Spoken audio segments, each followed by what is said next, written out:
My name is Jason Reed. I'm 27. And if there's one rule in the Reed household, it's this: status is currency, and silence is the tax you pay to live here. And I'm always the one who ends up in debt to that rule. I wasn't surprised when they looked down on me. I lived with it my whole life. The heavy sighs, the comparisons, the looks that said, "Why can't you just follow the path we laid out?" But nothing prepared me for the moment. A man who had only met me twice, my sister's new fiancé, Marcus, leaned back in his leather chair during a family dinner and asked if I was still fixing computers in a basement, like it was a punchline of a joke he'd been rehearsing all week. Everyone laughed. My dad even smirked like he was proud of the insult. And for a moment, I almost let it slide. I almost just took the hit the way I always had. But the thing about disrespect is, sometimes it hits you exactly when you're done apologizing for your own existence. And sometimes, the guy who thinks he's the smartest person in the room accidentally says one sentence,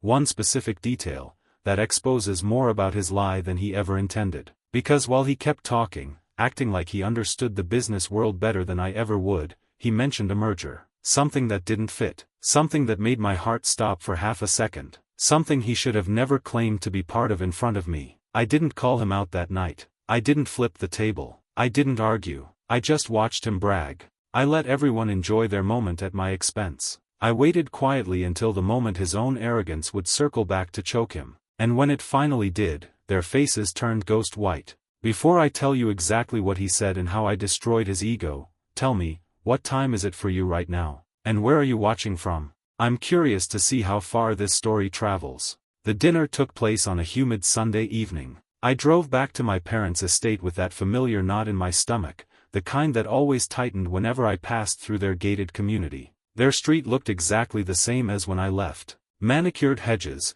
imported cars and driveways, houses pretending that money solves every problem behind the front door. The illusion was perfect, expensive, cold. I parked, took a deep breath, and stepped inside. My mother stood by the dining table, adjusting the centerpiece like she was preparing for a photo shoot rather than a meal with her son. She greeted me with a side hug that felt more like a security pat-down. She didn't ask how my life was. She asked why I wasn't wearing the blazer she bought me, as if my clothing choice was a personal attack on her reputation. I'd grown used to comments that hovered between concern and criticism, but they always landed in the same place. My presence was tolerated, never celebrated. My father sat in the living room scrolling through stocks on his tablet, not even glancing up when I walked in. He acknowledged me with a grunt, the bare minimum effort to avoid total silence. There was no warmth, no hint that he was proud of anything I'd done. I took my seat quietly, as I always did. A few minutes later, my sister walked in wearing a dress that cost more than my first car, followed closely by Marcus, the man who had turned their world into a shrine for his success. It was the first time I'd seen him since the engagement. He moved with a swagger that bordered on arrogance, like he was the CEO of the entire room. My parents lit up the moment he entered. Their postures straightened, their smiles turned genuine. I didn't need anyone to spell it out. Marcus was exactly the kind of trophy they wanted to display to the neighbors. We sat down, and the conversation flowed over my head. I listened as my mother asked Marcus about his portfolio, laughing a little too hard at his jokes. My father encouraged him to talk about the market, nodding along like he was receiving wisdom from an oracle. My sister beamed, pleased that the spotlight naturally settled on Marcus without any effort. They were all participating in a play I didn't know the lines for, and I had no interest in acting. I kept my head down and focused on the food, but the atmosphere was suffocating. My mother occasionally glanced at me as if checking to make sure I wasn't doing anything to embarrass them. My father seemed relieved every time I didn't speak. The dynamic wasn't new, but it felt sharper that night, as if everyone had silently agreed that I was just the audience for Marcus's performance. It didn't take long for the table's attention to shift toward me anyway. It always did. It wasn't curiosity, it was an audit. My family had a way of inspecting me under the guise of casual conversation, searching for updates that confirmed their low opinion of me. They measured worth in the simplest terms: job titles at Fortune 500 companies, corner offices, milestones they could brag about at the country club.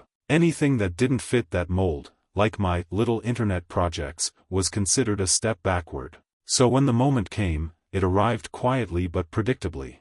Marcus turned toward me with a look I'd seen on countless people who thought they had me figured out after 2 minutes.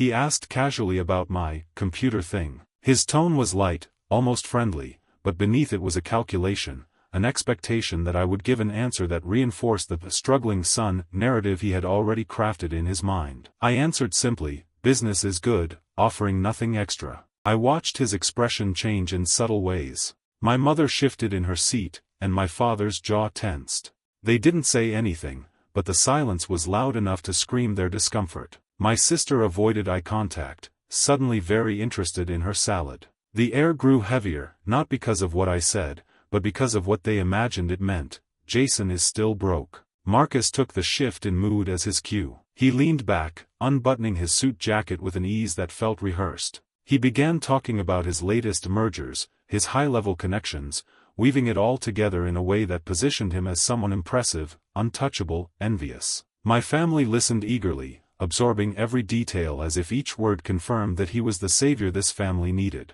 I sat still, watching, listening, waiting. Nothing dramatic happened in that moment. No raised voices, no table flipping. But the way he spoke, the specific acronyms he used, the regulatory bodies he mentioned in passing, something about it snagged my attention. Not enough to react on the spot, but enough to scratch the back of my mind. And by the time the main course was cleared, I already knew I wouldn't forget it. The mood shifted as the evening grew quieter. It happened in a way that felt scripted, as if the night had finally reached the scene everyone else had been waiting for. Conversation drifted, wine glasses emptied, and the laughter around the table softened into a warm background hum. That was when Marcus leaned forward slightly, scanning the room with the satisfied grin of a man ready to deliver his closing argument. I recognized the rhythm. He had been building toward this all night. He made a comment about ambition, vague enough to sound philosophical, pointed enough to land exactly on me. It was wrapped in a joke,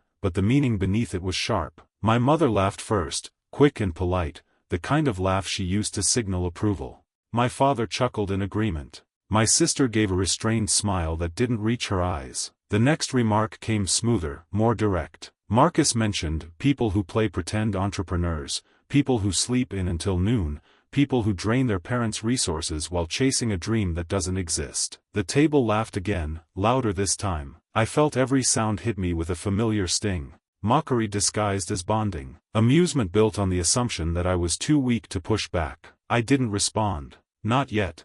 Silence had always been my armor, the thing that kept me from feeding into their expectations. Then Marcus turned to me fully. He didn't need to say my name. The implication was clear before the words even formed. He asked if I still had plenty of free time during the week, a gentle phrase that carried the weight of a label I'd heard 1,000 times, unemployed. It was casual enough that he could deny being rude, but obvious enough that my parents exchanged knowing looks. My mother sighed, a small, controlled exhale that suggested she'd been dreading this topic. My father rested his hand on his wine glass, swirling it slowly as if preparing to deliver a lecture on responsibility. I felt heat rise in my cheeks, not from embarrassment, but from the predictable pattern unfolding in front of me. It always happened this way. Someone implied I was a failure. Everyone laughed. And the responsibility for ruining the mood fell on me if I dared to defend myself. It was an old script, one we'd performed too many times for it to be accidental. Marcus continued talking, expanding on the idea of stability, corporate ladders,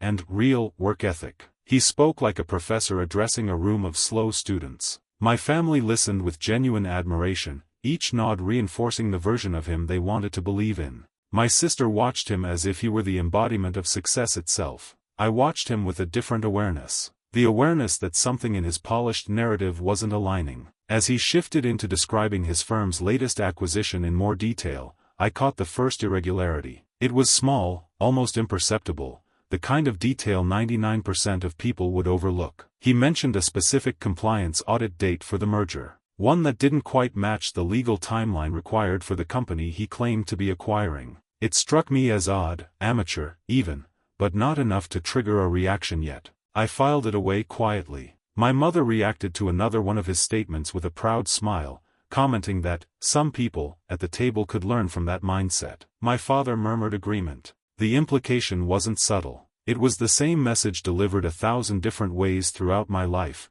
Contribute more. Achieve more. Be more like him. I stayed silent, not out of weakness, but because silence allowed me to study every detail without drawing attention. Marcus's confidence grew with each passing minute. He talked about synergy, leveraged buyouts, and executive roundtables. He layered his stories with jargon and vague references, enough to impress anyone who didn't understand the terms. But something about his explanations felt too smooth, too curated.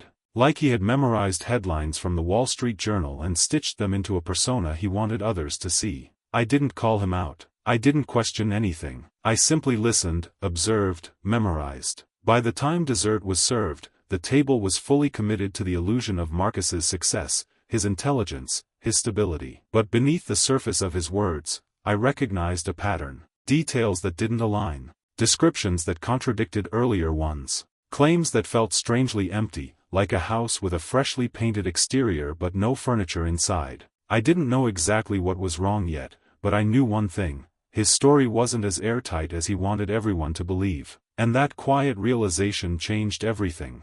The days that followed moved with an unusual heaviness. I returned to my apartment feeling drained in a way that didn't fade overnight. It was an exhaustion, a mental residue left behind from being pushed into a familiar role, the role where I was expected to absorb the laughter, the judgment, the subtle ways my family measured worth. Yet this time, something lingered beneath the surface, something sharper than embarrassment or frustration. It was curiosity. The kind that doesn't go away once it settles in. The first inconsistency I noticed during dinner replayed itself in my mind the next morning, looping quietly while I made coffee. Marcus had described a merger timeline that didn't exist in the regulatory framework he claimed to be operating in. At least, not in the structure I knew from my own experience managing private equity. At first, I wondered if he'd simply exaggerated to impress my parents. People embellish all the time. It wasn't unusual. But the certainty with which he talked, the performative precision, the broad statements reinforced with vague terminology, it felt too deliberate. It nudged something in me. A sense that I hadn't been shown the full picture. A quiet afternoon arrived, and with it, space to think clearly. I sat on my couch, laptop closed, phone silent, replaying every detail I could remember from dinner. The way my mother leaned in when Marcus spoke. The admiration in my father's nod. The way my sister's posture changed whenever he described his accomplishments. And woven into all of it was the contrast, their complete dismissal of me the moment Marcus painted me as someone drifting without direction. That part shouldn't have mattered. I had long stopped seeking validation from them. But it wasn't their reaction that stayed with me. It was how confident Marcus felt delivering a narrative that shifted the room instantly. A narrative he supported with statements that didn't align with what he claimed to be. So, I started with the simplest step: research. I didn't dive into anything deep or invasive at first. Instead, I looked for public information. Basic employment records, company press releases, leadership names, published deal memos. Nothing was out of bounds. Everything was available to anyone willing to look. And ironically, the information I found didn't immediately confirm anything wrong. On paper, everything matched the image Marcus presented. He was listed on the company website. His title was there. But the details he used during dinner didn't appear anywhere. Not in the deal summaries, not in the team structures, not in the quarterly reports.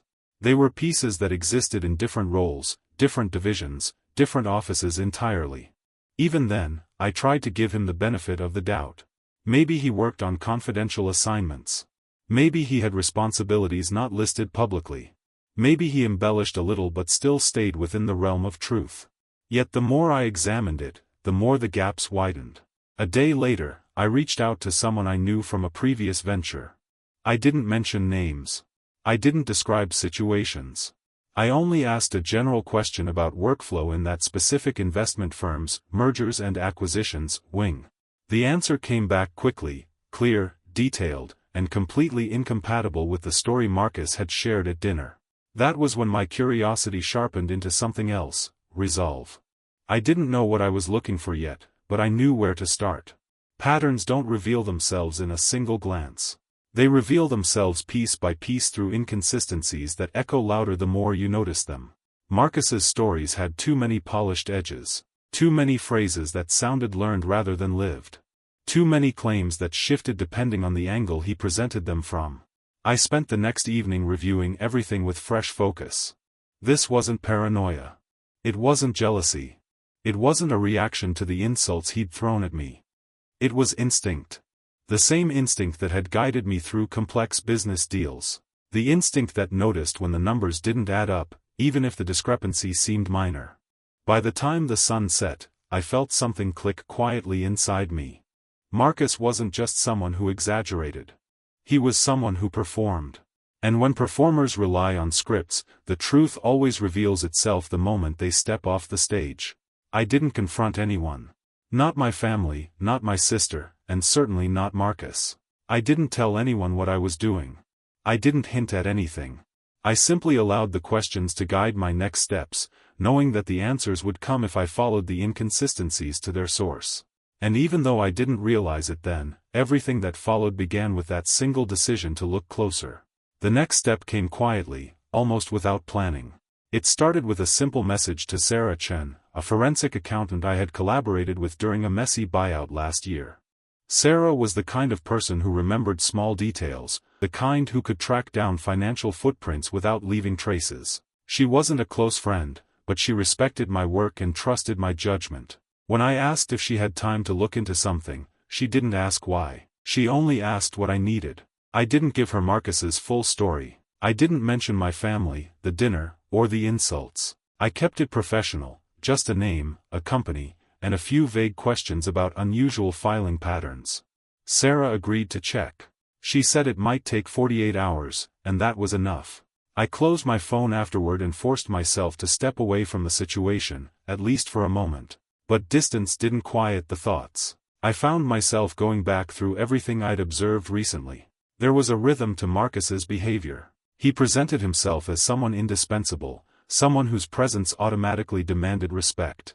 People responded to that confidence, my family included. The more I studied him, the clearer it became that he wasn't just maintaining an image, he was protecting it. The polished confidence, the curated stories, the seamless way he redirected questions, all pointed to someone who had rehearsed every version of himself before revealing it to others. The idea didn't make me angry. It made me focused. Late that evening, Sarah sent a message saying she had found something unusual in the state filings. Not illegal, not immediately alarming, just strange. Marcus's name appeared on paperwork linked to a private capital firm registered out of a virtual office suite in Delaware. The company had no website, no staff listings, no portfolio history. It existed on paper and nowhere else. The discovery didn't surprise me, but it deepened my curiosity. People register LLCs all the time. But when someone boasts about managing billion-dollar mergers at a major firm while quietly attaching their name to a shell company with zero activity, it raises questions about their intentions. It hinted at parallel work they didn't want tied to their main profile. I asked Sarah to look deeper. She didn't hesitate. While waiting for her findings, I continued my own research. I searched for the keynote speeches Marcus claimed to have given, the industry panels he said he sat on, the articles he referenced at dinner. None of it appeared anywhere. Not even in the scattered corners of the internet where niche finance talks are usually archived. Every claim looked clean on the surface but empty underneath, like a luxury storefront with no inventory inside. The more I looked, the more the inconsistencies stacked on top of each other. The following day, Sarah sent a longer update. She had managed to trace small transactions linked to the shell company, irregular deposits spaced across several months. The amounts varied, but they all appeared to come from personal accounts under different names. There was no indication of legitimate business activity, no consulting invoices, no vendor listings, no corporate retainers. It resembled something informal, something built on promises rather than product. And suddenly, the memory of Marcus describing private investment opportunities during dinner made sense in a way I wished it didn't. He wasn't managing corporate mergers. He was collecting quietly from individuals, people who likely trusted him because he sounded knowledgeable enough to believe. I didn't jump to conclusions. I didn't assume criminal intent yet. But the pattern was clear. Marcus wasn't the person he portrayed, and his professional identity leaned more on performance than actual work. That realization didn't bring satisfaction. It didn't feel like vindication. It felt like clarity, cold, steady clarity that settled somewhere deep inside my chest. I didn't tell my family. They wouldn't have listened. Not without undeniable proof. My mother would have dismissed it as jealousy. My father would have told me I was trying to sabotage them. My sister would have defended Marcus because protecting the image of her perfect wedding mattered more than examining the truth. So, I kept everything to myself. I reviewed every document Sarah sent. I rewound every memory from that dinner. I pieced together every detail that hadn't made sense at the time but now formed a coherent pattern. It wasn't just exaggeration. It wasn't harmless embellishment. It was fabrication layered carefully over truth, polished until even he believed his own narrative. By the time I closed my laptop that night, one thing was certain: whatever Marcus was building behind the scenes, it wasn't stable. It wasn't sustainable. And it wasn't harmless. The wedding invitation arrived sooner than I expected. A heavy cream envelope with gold lettering appeared in my mailbox, carefully addressed as if formality could disguise everything underneath. I opened it without hesitation. My sister's name was printed across the top in elegant script, paired with Marcus's in a matching font. The card listed a date, a venue, the Grand Vineyard, and a request for guests to attend a celebration of new beginnings. I stared at it longer than necessary. Not out of sentiment, but out of a quiet awareness of what the event would become. The next day, I submitted my RSVP online. I marked attending, closed my laptop, and let the confirmation email sit unread. It wasn't an emotional decision. It wasn't driven by spite or a desire to disrupt anything. It was practical. If there was going to be a moment when all the pieces converged, it would be there. At the place where appearances mattered most. Silence followed. My parents didn't reach out to ask if I planned to come. My sister didn't text to share excitement. They all moved forward with their lives as if the dinner never happened, as if the distance between us was something natural rather than the result of choices made at that table. I didn't mind the quiet. It gave me space to think, to observe, to plan. A few days later, a message from Sarah appeared on my phone. She had found something new in the records, something that shifted the situation from suspicious to serious. I opened the file she sent, scrolling through transaction lists, timestamps, and spreadsheets she had reorganized for clarity. The deposits into Marcus's shell company weren't random. They formed a pattern when arranged chronologically. The amounts increased gradually, then spiked, then leveled off. They resembled staged rounds of fundraising. The more alarming part came next. Sarah had traced 2 of the incoming payments back to individuals who had filed civil lawsuits in the past for unreturned investments. Nothing major, nothing publicly tied to Marcus yet, but enough to show a connection between his private activity and disgruntled participants. It wasn't definitive evidence of a crime, but it suggested a structure built on promises rather than returns. I sat still after reading the file, absorbing each detail with a calm focus that surprised even me. It wasn't just about exposing him anymore. It wasn't even about protecting my family from embarrassment, a concern I had long stopped carrying. It was about recognizing the harm he was capable of causing if no one intervened. A week before the wedding, the venue sent out a mass email reminding guests about the schedule. My sister forwarded it to the family group chat, adding a short message about dress codes. I responded with a simple acknowledgement. She reacted with a thumbs-up emoji. Nothing more. It was the most contact we'd had since the dinner. On the day of the rehearsal dinner, I received another file from Sarah. This one contained something different. Screenshots from an online investor forum where users discussed private placement opportunities. A profile that matched Marcus's writing style appeared repeatedly, promoting a guaranteed return project described with buzzwords but lacking transparent documentation. Some users praised him. Others questioned the legitimacy of his claims. One user mentioned losing a significant amount of money to him. The post dated back nearly 2 years. That was enough. Not enough for authorities to arrest him on the spot. Not enough to accuse him publicly without context. But enough for me to understand the scale of what he was attempting to build, and the danger my sister would be stepping into by tying her financial life to his. I didn't make a plan in the traditional sense. There were no long rehearsals, no dramatic build-up, no rehearsed monologue. I simply gathered everything. Every document, every inconsistency, every piece of information Sarah uncovered, and stored it in a single black folder. Facts didn't need embellishment. They only needed the right moment. The wedding provided that moment. I placed the folder on my desk that evening, organized and ready. I didn't feel heroic, anxious, or vindictive. I felt steady, grounded by the understanding that truth doesn't require theatrics. It only requires timing. And when that timing arrived, I intended to be prepared. The wedding morning arrived with an odd stillness. I drove to the venue, the Grand Vineyard, without urgency, following the long winding road toward the estate. The sky hung low, a muted gray that didn't match the festive decorations lining the path. Guests moved in coordinated clusters, adjusting suits, smoothing dresses, laughing lightly. I walked alone, carrying nothing but the folder tucked inside my jacket. It wasn't heavy, but its presence grounded me. The ceremony began without delay. My sister walked down the aisle looking radiant, hopeful, unaware. Marcus stood waiting with practiced confidence, wearing a smile that seemed carved into place.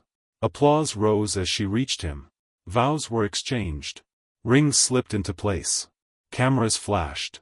Everything unfolded smoothly, flawlessly, like a performance designed for a highlight reel.